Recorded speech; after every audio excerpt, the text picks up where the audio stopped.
Over 1,700 Azov Ukrainian military members have been evacuated from the Azovstal plant in Mariupol with the assistance of Kiev, is what Kiev is telling the world, but it's a lie. I'm Patrick Lancaster. Right now we're in Mariupol at the place where the Azov and Ukrainian military members have been surrendering in mass. Let's talk about the facts.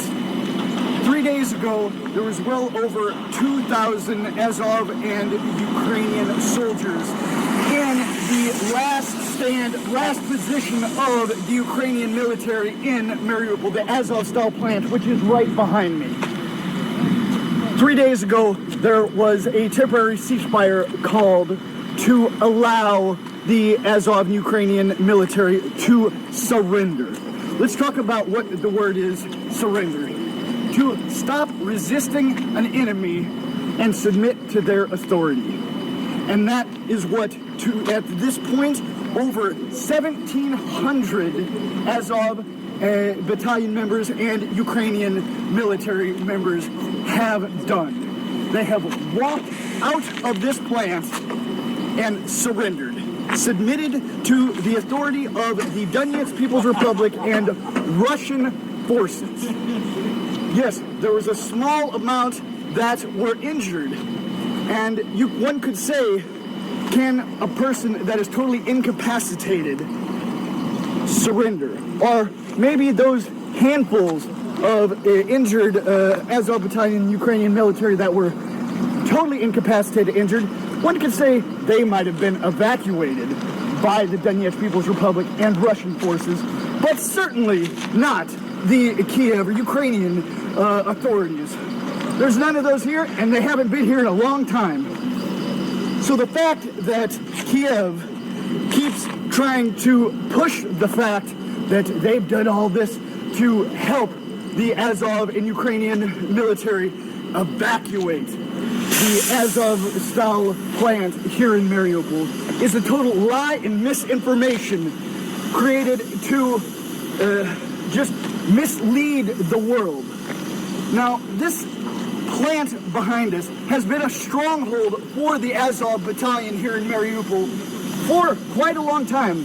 Not just the last 3 months of this new escalation of the war. A resident here told me they've had 8 months to dig into that plant.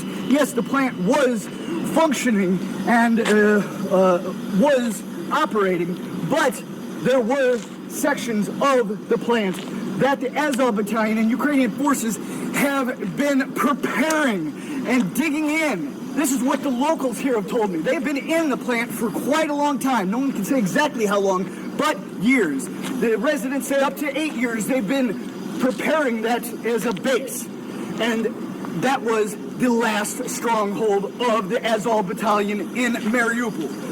And now, as I said, over 1,700 have been taken out and have surrendered to the Donetsk People's Republic and Russian forces over the last 3 days. There's some estimates there might be as up to 500 soldiers still inside the plant, underneath the ground. But we don't hear any firing. There's no battle going on here. They're expected, the remaining few hundred, to come out today. And this situation in Mariupol, as far as the war and battle goes, is completely over when that happens. When the rest of them surrender like the others surrender. And hopefully Kiev will stop misleading the world and trying to take credit for doing something good when they've only been putting lives at risk of these soldiers in here by telling them to fight to the last drop of blood. The world needs to understand what the truth is, and we're here to show you what the truth is. Please like this video, share it across all social media. We're going to continue to show you what's happening across the front line in Donbass and beyond. We're totally independent, crowd-funded journalists. You can support our work with the link on the screen or in the description. We're out.